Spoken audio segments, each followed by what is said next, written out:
الرحمن الرحيم الحمد لله رب العالمين الرحمن الرحيم مالك يوم الدين إياك نعبد وإياك نستعين اهدنا الصراط المستقيم صراط الذين أنعمت عليهم غير المغضوب عليهم ولا الضالين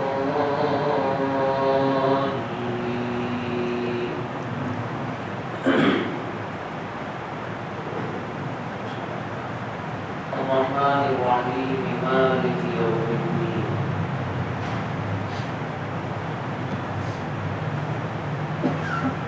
الرحمن الرحيم میں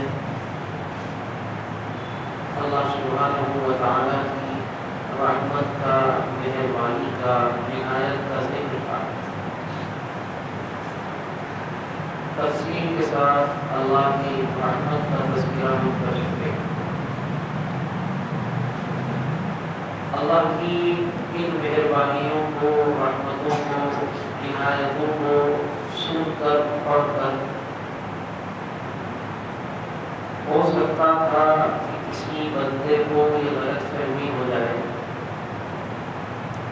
کہ اللہ رب العالمین جب مہربان ہیں، ہمدرد ہیں، تو ان کے یہاں رحمت کی رحمت ہے، عنایت کی عنایت ہے، پکڑ کا، گرفتاری کا، حساب و کتاب کا، پوچھنے گننے کا کوئی مسئلہ نہیں ہے۔ اس لیے انسان جس طرح چاہے اپنی زندگی گزار لے۔ اللہ رب العالمین نے اس غلط فہمی کو دور کرتے ہوئے الرحمن الرحیم کے فوراً بعد اپنی تیسری صفت بیان کی، مالک یوم الدین۔ مالک کے معنی مالک ہی ہے، اور ابھی ذرا تفصیل سے میں بتاتا ہوں۔ یوم الدین بدلے کا دن، جزا کا دن۔ فرمایا رحمان الرحیم یقیناً ہے، لیکن اس کے ساتھ ساتھ وہ بدلے کے دن کا مالک بھی ہے۔ مالک کا مطلب آپ سب سمجھتے ہیں کہ کسی کو کسی چیز پر ایسا کنٹرول ہو، ایسا حق کہ وہ اس چیز کو جس طرح چاہے استعمال میں لائے، جس طرح چاہے اس کو تصرف کرے، جس طرح چاہے اسے برتے، اس کا جو چاہے کرے۔ تو کسی بھی چیز پر ایسا کنٹرول یہ کہلاتا ہے کہ آدمی اس کا مالک ہے۔ تو اللہ رب العالمین یوم الدین کے بدلے کے دن کے مالک ہیں، یعنی اللہ تعالیٰ کو بدلے کے دن پر مکمل کنٹرول ہے۔ اس دن میں وہ جو چاہیں گے کریں گے، جس کو چاہیں گے دیں گے، جس کو چاہیں گے نہیں دیں گے، پوچھ تاچھ بھی کریں گے، معلومات بھی کریں گے، حساب و کتاب بھی دیں گے، اچھا بدلہ بھی دیں گے، برا بدلہ بھی دیں گے، کیونکہ وہ مالک ہے۔ میں نے بتایا مالک کا مطلب ہی یہ ہوتا ہے۔ اب یہاں پہلی بات ہمیں یہ سمجھنے کی ہے کہ اللہ تعالیٰ بدلے ہی کے دن کے مالک تھوڑی ہے۔ اللہ تعالیٰ تو ہر دن کے بلکہ ہر چیز کے ہمیشہ سے مالک ہیں، اور ہمیشہ وہی رہیں گے۔ کل بھی ہر چیز کے مالک اللہ تھے، آج بھی اللہ ہیں، کل کو بھی اللہ ہی رہنے والے ہیں۔ پھر آیت کا کیا مطلب کہ بدلے کے دن کے مالک ہیں؟ اس سے تو بظاہر یہ لگ رہا ہے شاید آج مالک نہیں ہے اللہ، اس دن مالک ہوں گے۔ اس لیے اسے سمجھنے کی ضرورت ہے۔ اصل بات یہ ہے، جیسا کہ میں نے ابھی عرض کیا کہ دنیا کی بلکہ کائنات کی کوئی چھوٹی بڑی چیز ہو، اللہ ہی کی بنائی ہوئی ہے، لہذا مالک بھی اللہ ہی۔ اور پھر وہی جملہ دوہرانے دیتا ہوں، کل بھی تھے، آج بھی ہیں اور کل بھی اللہ ہی رہنے والے۔ اللہ کا مالک ہونا ایسا نہیں ہے کہ کسی وقت مالک تھے پھر نہیں رہے، یا اب ہیں کل نہیں رہیں گے، یا اب نہیں ہیں کل ہو جائیں گے، ایسا کوئی مسئلہ نہیں۔ یقیناً ہر وقت ہر چیز چھوٹی ہو یا بڑی، آسمان ہو یا زمین کا کوئی ذرہ، سب کے مالک ہمیشہ اللہ ہیں اور رہیں گے۔ لیکن اللہ سبحانہ و تعالیٰ نے اپنی قدرت سے، اپنی مصلحت سے، جس کو وہ جانتے ہیں، دنیا کا نظام چلانے کے لیے، دنیا کا سسٹم چلانے کے لیے ظاہری لحاظ سے ملکیتوں کو یہاں تقسیم کر رکھا ہے، بانٹ رکھا ہے، یعنی انسانوں کو بھی مالک بنا رکھا ہے۔ یہی وجہ ہے کہ یہاں انسان کہتا ہے میرا گھر، میرا پلاٹ، میری دکان، میرے کپڑے، میری گاڑی یا فلاں کی گاڑی بڑی ہوئی ہے ملکیت میں۔ میں نے کہا کہ دنیا کا سسٹم چلانے کے لیے ضروری ہے، باقی مسئلہ ہے اللہ نے چیزوں کے ساتھ ساتھ اللہ نے اس دنیا میں ملکوں کو، خطوں کو، علاقوں کو، بادشاہوں اور حکومتوں کو بھی تقسیم کر رکھا ہے کہ فلاں ملک کے بادشاہ فلاں صاحب، فلاں کے فلاں صاحب، فلاں کے فلاں صاحب، پھر آج وہ کل کوئی اور پرسوں کوئی اور، کہا جاتا ہے فلاں کا ملک ہے، فلاں اس ملک کے حاکم ہیں، بادشاہ ہیں، پرائم منسٹر ہیں، صدر ہیں۔ یہ سسٹم اللہ نے دنیا کا بنا رکھا ہے، یعنی مالک تو ہر وقت ہر چیز کے اللہ ہے، لیکن ظاہر میں اللہ نے دنیا میں اس طرح ملکیتوں کو اپنی مصلحت سے بانٹ رکھا ہے۔ لیکن جب یوم الدین اور بدلے کا دن آئے گا، اس وقت یہ ظاہری ملکیتیں بھی ختم ہو جائیں گی۔ اس وقت یہ بھی ہوگا کہ یہ کہاں کھڑے ہیں کہ اپنے پلاٹ پر کھڑے ہیں، میرا پلاٹ ہے، میرے کپڑے ہیں، فلاں چیز میری، وہاں اس دن کوئی تیری میری نہیں، اس دن ظاہراً بھی تمام ملکیتیں، حکومتیں، بادشاہتیں فنا ہو جائیں گی، اور جس طرح حقیقی مالک ہمیشہ اللہ کے، ظاہر میں اس دن ظاہر میں بھی اللہ ہی ہر چیز کے مالک ہو جائے گا۔ تو جو ظاہری ملکیتیں دنیا میں چلتی ہیں یہ بھی ختم ہو جائے گی، اور اس دن تنے تنہا ہر چیز کے حقیقتاً ظاہراً مالک صرف اللہ رہ جائے گا۔ چنانچہ قرآن کی آیت میں اس مضمون کو بیان کیا گیا مختصراً، اور اس کی تفصیل ایک حدیث میں بیان کی گئی کہ جب قیامت قائم ہو جائے گی اور تمام جاندار مر جائیں گے، تو سب سے اخیر میں اللہ تعالیٰ حاملین عرش یعنی ان فرشتوں کو بھی موت دے دیں گے جو عرش اٹھائے ہوئے، پھر ان کو فوراً زندہ کر دیا جائے گا، کوئی الگ بات ہے، اور فرشتوں کو بھی زندہ کر دیا جائے گا انسانوں سے پہلے، چونکہ اللہ کی فوج ہے، اللہ ان سے کام لیتے ہیں۔ لیکن ایک وقت ایسا آئے گا کہ کوئی بھی چیز باقی نہیں رہے گی، کوئی جاندار باقی نہیں رہے گا، سب کچھ ختم، ایک کائنات پر ہو کا عالم ہوگا، بالکل سناٹا، سارے شور، ساری آوازیں ختم ہو چکی ہیں۔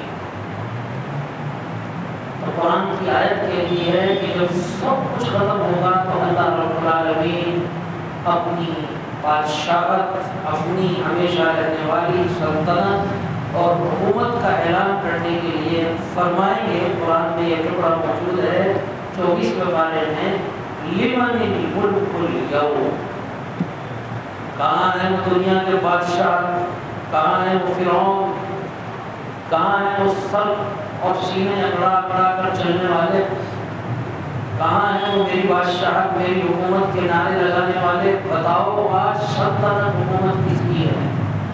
کون مالک ہے؟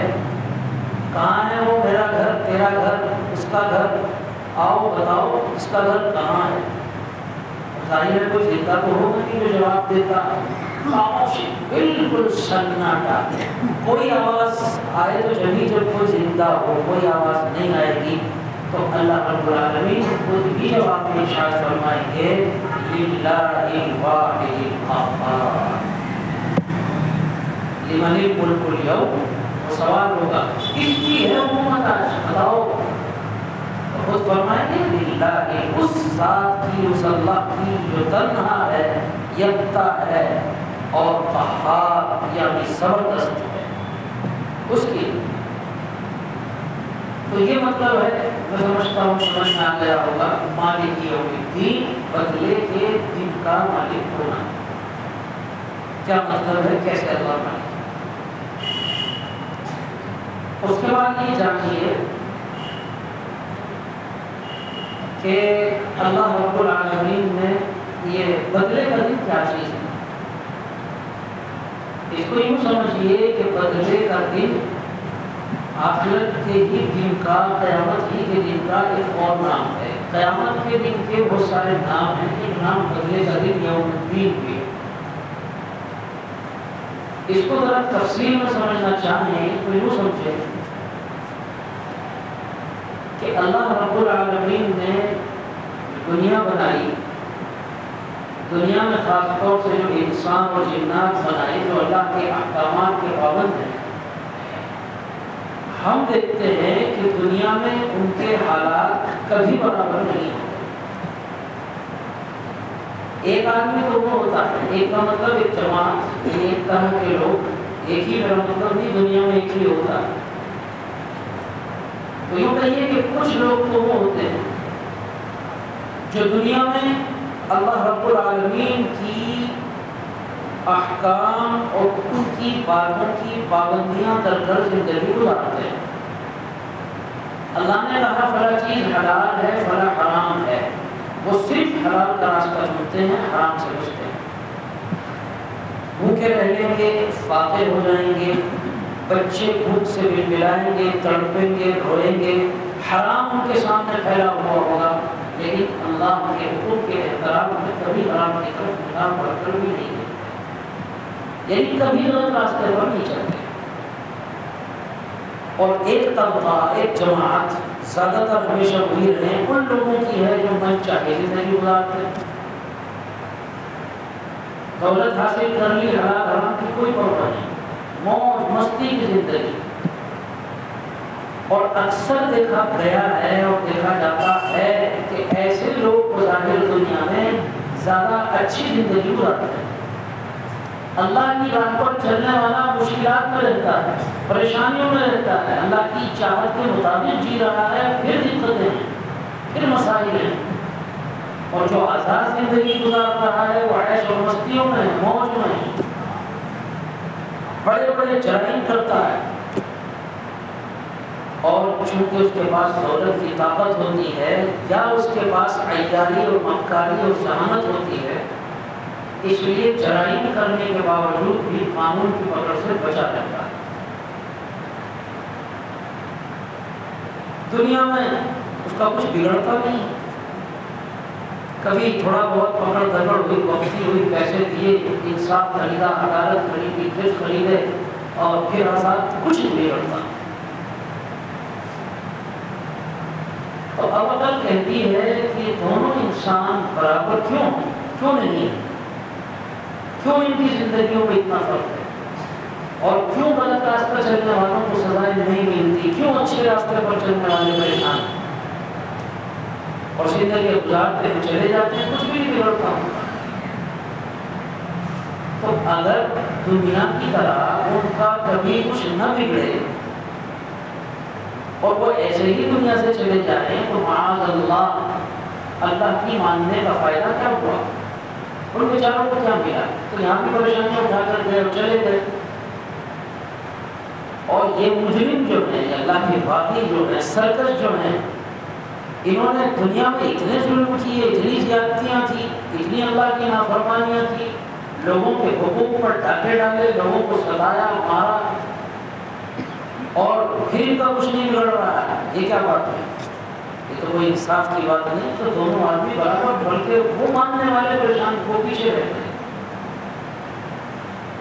تو ظاہر سی بات ہے اللہ رب العالمین اس ناانصافی کو کیسے ہونے دے سکتا تھا؟ اس لیے اللہ رب العالمین نے اپنے یہاں انصاف کا، فیصلے کا، بدلے کا ایک دن طے کر دیا. بتا دیا کہ دنیا میں دونوں برابر ہو یا نہ ہو،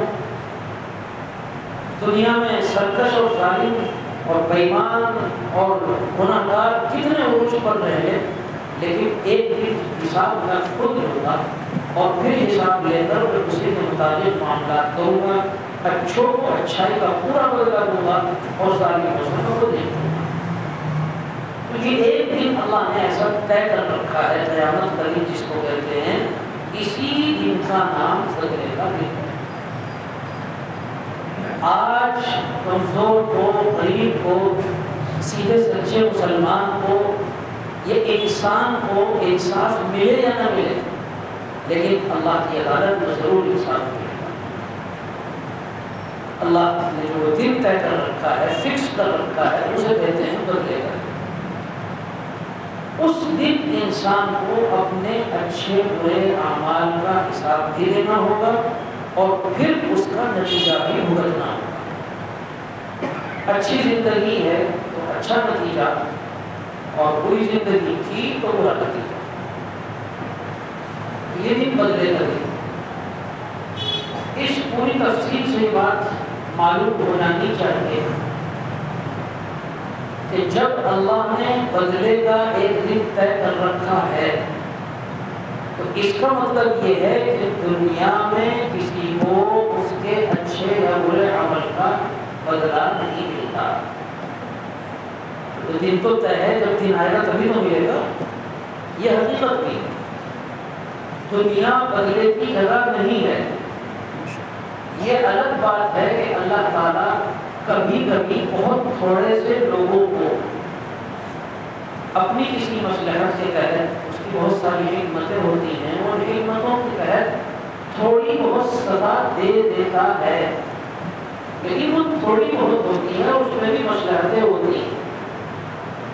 پوری سزا کبھی کسی کو اس دنیا میں نہیں ملتی، کیونکہ یہ سزا اور بدلے کی جگہ ہی نہیں ہے.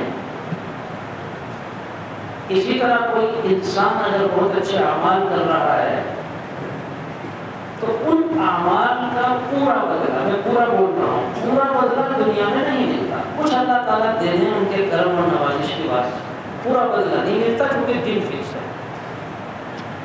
جب یہ بات سمجھ میں آ گئی تو اب یہ بھی سمجھ لینا چاہیے کہ دنیا پورے بدلے کی جگہ نہیں ہے. کبھی تھوڑا بہت دینے اللہ سزا یا اچھا بدلا، وہ بات الگ ہے. جب یہ بات سمجھ میں آ گئی تو اب یہ ایک اہم بات سمجھ لینا چاہیے کہ دنیا میں کسی کے اچھے یا برے حالات دیکھ کر یہ فیصلہ قطعاً نہیں کیا جا سکتا کہ یہ آدمی اچھے عمل والا ہے، یہ آدمی برے عمل والا ہے. جیسے ہم لوگ کر لیتے ہیں، کسی کو پریشانیوں میں دیکھا، کسی کو حالات میں دیکھا، فوراً فتویٰ ڈال دیتے ہیں کہ کرنی بھگت رہا ہے. کوئی ضروری ہے؟ یہ تو بدلے کی جگہ ہی نہیں ہے. تو اس کے ساتھ جو کچھ ہو رہا ہے کوئی ضروری ہے وہ سزا ہو؟ یہ سزا کی جگہ ہے. اللہ نے کسی کو خوب عیش و عشرت سے نواز رکھا ہے، مال و دولت سے نواز رکھا ہے، خوب اس پر اللہ بارشیں برسائے ہوئے ہیں، تو آپ یہ نہیں کہہ سکتے کہ اس کے اعمال بڑے اچھے ہوں گے تبھی تو اس کو اتنے مزے آ رہے ہیں. وہ خود اپنے بارے میں سوچے کہ میرے کرم چونکہ بہت اچھے ہیں، ان کا بدلہ ہے. یہ فیصلہ نہیں کیا جا سکتا. بار بار کہہ رہا ہوں، چونکہ دنیا بدلے کی جگہ نہیں، اس کا فیصلہ تو قیامت میں ہونا ہے. اس لیے کسی کے اچھے ہوئے حالات دیکھ کر اس کے بارے میں کوئی فیصلہ نہ کیجیے اور اپنے بارے میں غلط فہمی کا شکار مت کریے. تو بہرحال یہ ہے بدلے کا دن. اب ایک آخری بات، بظاہر یہ بہت چھوٹا سا جملہ ہے کہ اللہ بدلے کے دن کے مالک ہیں،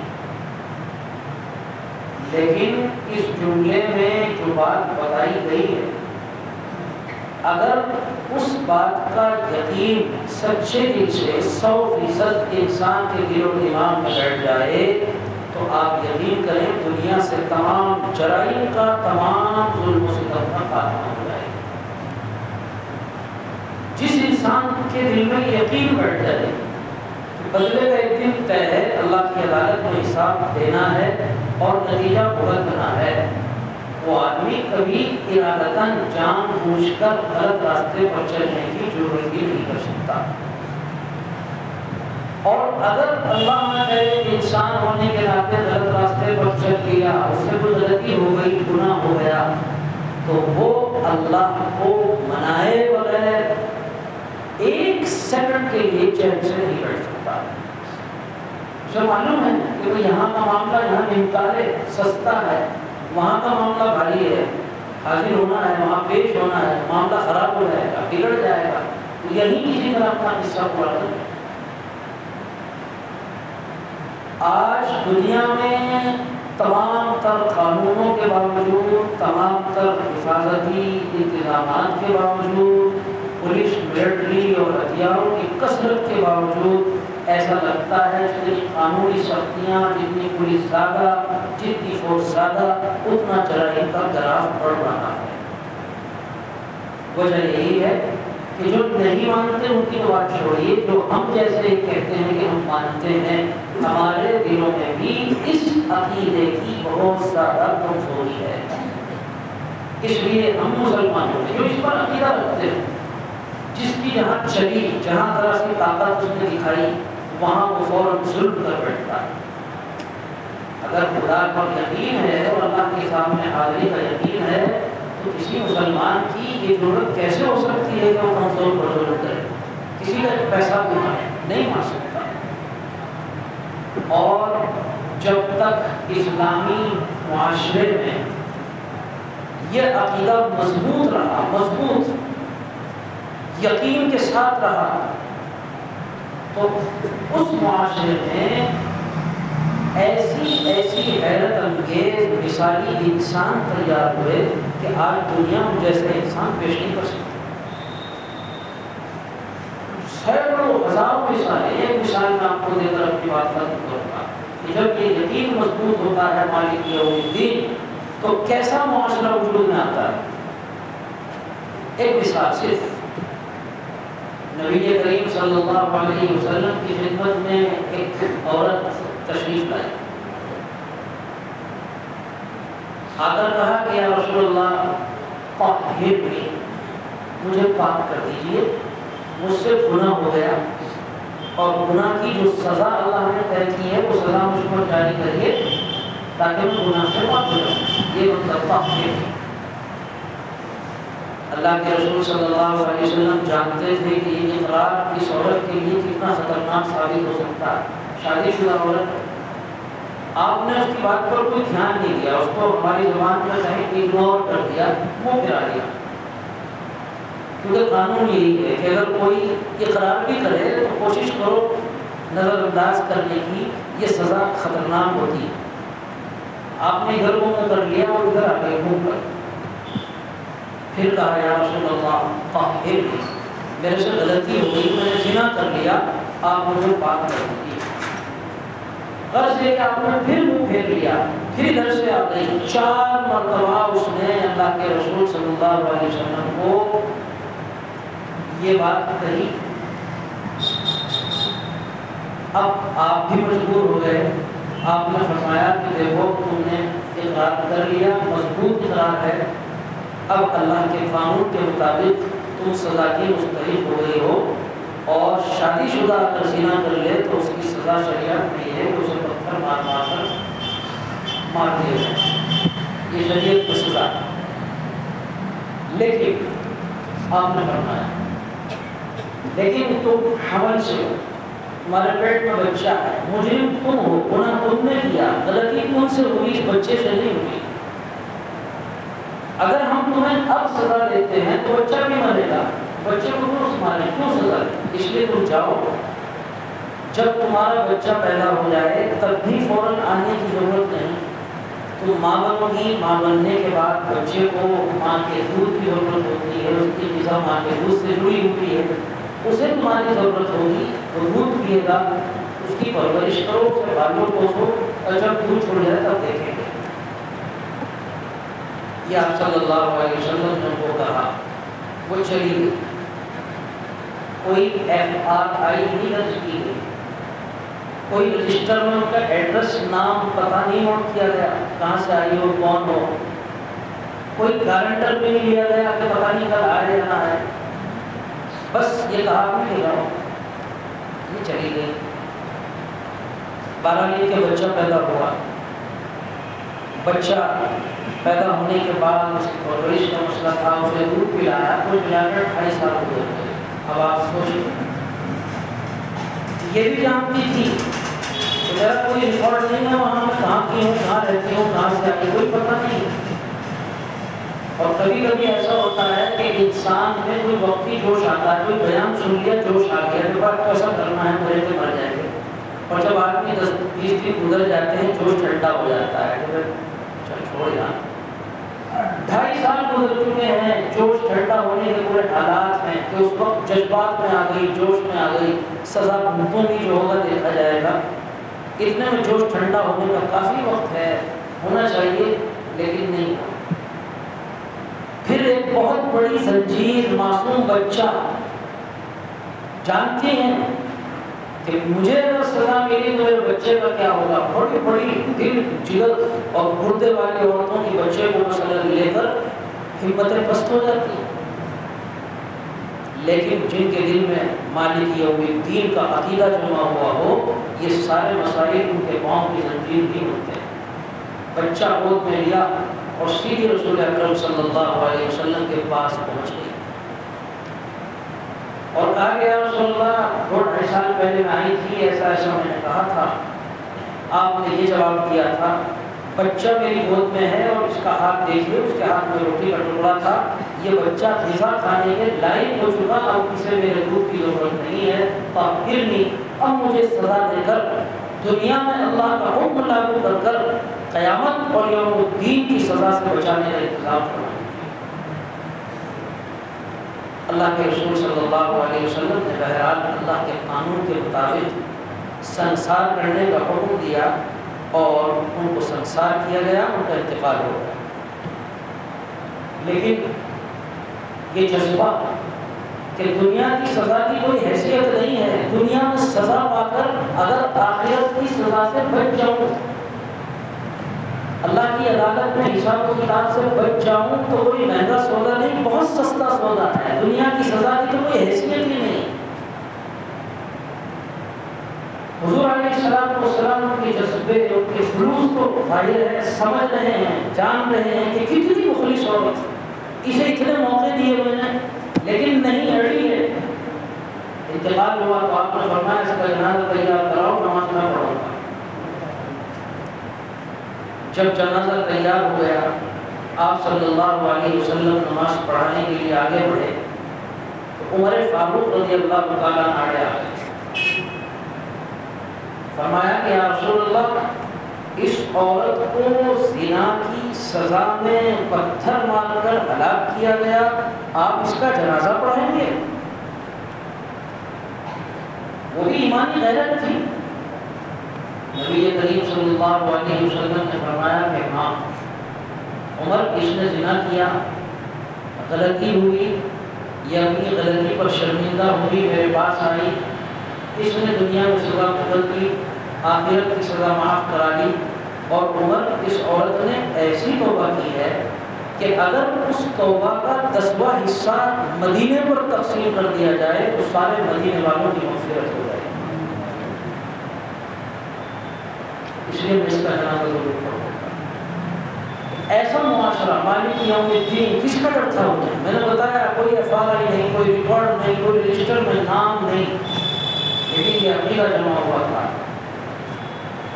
جانتے تھے کہ اللہ کی سزا سے بچ جاؤ، دنیا میں کوئی سزا نہیں۔ ایسا معاشرہ تیار ہوتا ہے، اللہ اس عقیدے کو ہمارے دل میں بھی مضبوطی کے ساتھ پیدا کرتا ہے۔ سبحان اللہ۔